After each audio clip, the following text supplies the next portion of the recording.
नमः सिद्धेभ्यः। ओम नमः सिद्धेभ्यः। ओम नमः सिद्धेभ्यः।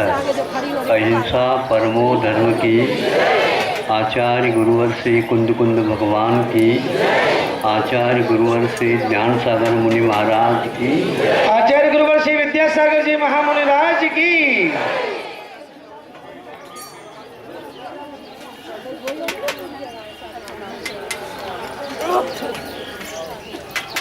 आप लोगों ने उस दृश्य को नहीं देखा होगा, सुना होगा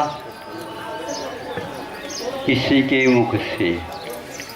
वह है हाथी को संभालने वाला हाथी को संभालता है। उसके लिए समय पर पानी और उसका भोजन आदि देता रहता है। फिर भी हाथी का स्नेह अपने प्रति बना रहे, क्योंकि विशालकाय हाथी है। थोड़ा सा भी सोंड में ले ले, जीवन का अस्तित्व भी समाप्त हो जाएगा। इस अपेक्षा से उसे स्नेह देते हुए बीच बीच में वह लड्डू बना करके उसके सामने रखता। तो क्या करता वह हाथी, सूंड से उठा करके सीधे अपने सिर पर, अपने पीठ पर उसको, तो वह लड्डू फूट करके मिट्टी की भांति वो सारे सारे गिर जाते। इस प्रकार 7-8 लड्डू को देखा तो फिर मावत ने सोचा, भैया हमने तो इसको लड्डू दिखाया तो ये खाया ही नहीं, बल्कि उल्टा इसने तो मिट्टी की भांति, छोटे छोटे बच्चे जो है ना, मिट्टी ले लेते हाथ में, सिर पर डालेंगे, जेब में डालेंगे, और आपने अच्छे ढंग से उसको नहला धुला करके अच्छे कपड़े पहना करके, तो कहता बिल्कुल अच्छे कपड़े हैं तो इसी में तो रखा जाएगा, रख लेता है।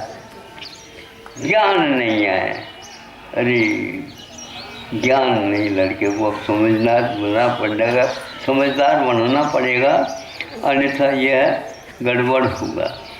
फिर भी उस मावत ने सोचा इसको खिलाना है।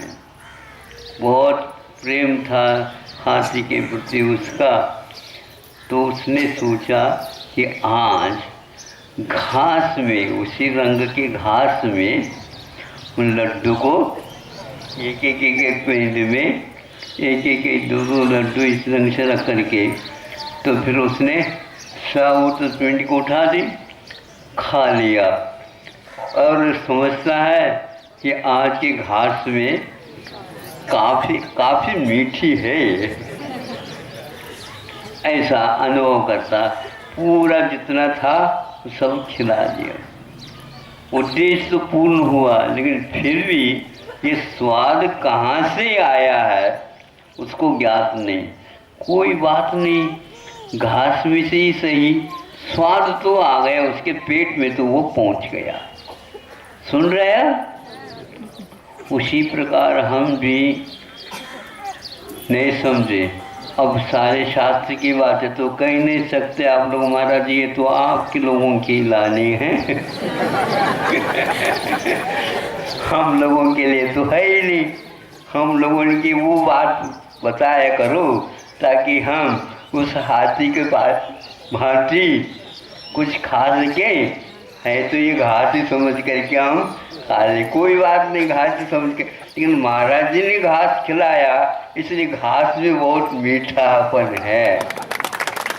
ऐसे यदि मानव सुधार के साथ जाता है तो आज निकल सही सम्यक ज्ञान हो ही जाएगा। लेकिन इतना अवश्य है कि महाराज ने हमारे विषय में ऐसा सोचा है, ऐसा बताया है, तो इसके अनुसार भी यदि चलता है तो भी प्रारंभिक सम्यक दर्शन जिसको आज्ञा सम्य दर्शन बोलते हैं। क्या वही है?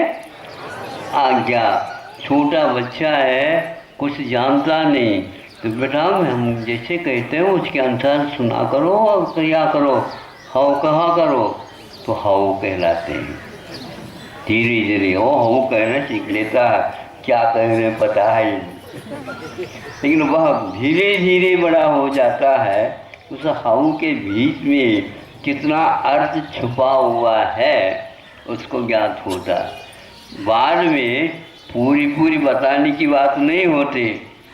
जब पहले हाउ कहलवाया, अब उसको समझे नहीं, हूँ कह दो, चलो जल्दी चलो, नहीं समझे? हाँ बिल्कुल समय के द्वारा काम करो। महाराज जी ने कह दिया और पलटाना थोड़ी है, नहीं थोड़े से पूछताछ कर लो, थोड़े से कम हो जाए, कम ज़्यादा हो जाए, बदल जाए थोड़े, अरे बदलाव नहीं, जो कहा है, क्योंकि वो बदलते नहीं। तो सिद्धांत ही नहीं बदलता तो हम कैसे करें? ये बदलने लग जाए तो बादल ही बादल हो जाए, बरसे है नहीं, कैसा काम होगा? इसी प्रकार कि हमें मोक्ष मार्ग में आज्ञा सम्यक दर्शन ही महत्वपूर्ण है। क्या कहा? बिल्कुल जैसे आज्ञा है उसके अनुसार हम, आप वो भी शक्ति दे दो ताकि हम भाव के अनुसार कर लें। तो इस प्रकार मोक्ष मार्ग परोक्ष रूप से चलता है, वो आँखों से देखने योग्य नहीं है, किंतु वह श्रद्धान का विषय है। विश्वास रखो। छोटे बच्चे जैसे सिखाया जाता, वैसे जब माता पिता नहीं भी रहते हैं, उनका वह सुना हुआ याद रखता है कि ऐसा कहा था, आज समझ में पूरा आ रहा है। जब तक माता पिता रहेंगे तो पूरा समझ में नहीं आएगा, क्योंकि हाँ कहना सिखाया गया है। इसीलिए यह भारतीय संस्कृति है। यदि आप मुक्ति चाहते हो शरीर से क्या मुक्ति? ये तो मैं हूँ, इससे क्या मुक्ति मिलेगी? तो बात में समझ में आएगी जब राम नाम सत्य है। नहीं समझे? जिसका मरण होगा उसको नहीं आएगी, वो ऊपर से देख ले तो बात अलग। अरे मुझे उठा रहे हैं तो मैं यहाँ पर हूँ, वहाँ पर भी हूँ और यहाँ पर भी हूँ, वह तो शव है और मैं जीवित हूँ। अरे शरीर सो हम नहीं हैं, हमारी आत्मा अलग है, लेकिन ये अलग देखने में नहीं आता। इसलिए गुरुओं के वचनों के ऊपर और शास्त्रों के ऊपर, बड़ों के ऊपर विश्वास करके चलने से ही हमारा जीवन सुरक्षित और हित की ओर बढ़ेगा। यदि हित चाहते हो तो इसी मार्ग को अपनाना चाहिए, जो हमारे हित के बारे में, हमारे हित के बारे में सोचते रहते हैं। इतना ही पर्याप्त है। याद रखोगे हाथी के लड्डू को? नहीं समझे? हाँ, और आज्ञा सम्यक तो है। चलो, अहिंसा परमो धर्म की। आचार्य गुरुवर श्री विद्यासागर जी महामुनिराज की। सभी लोग अपने स्थान पर।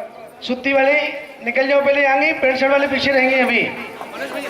हाँ, प्रतिभा स्थली की जबलपुर की प्रथम बैच की जो छात्रा हैं पारुल जैन, वो भी आचार्य भगवान शास्त्री वाले रहे हैं। पेंट शर्ट वाले थोड़ा ध्यान रखिए, अभी यहीं खड़े हैं आप लोग पेंट शर्ट वाले।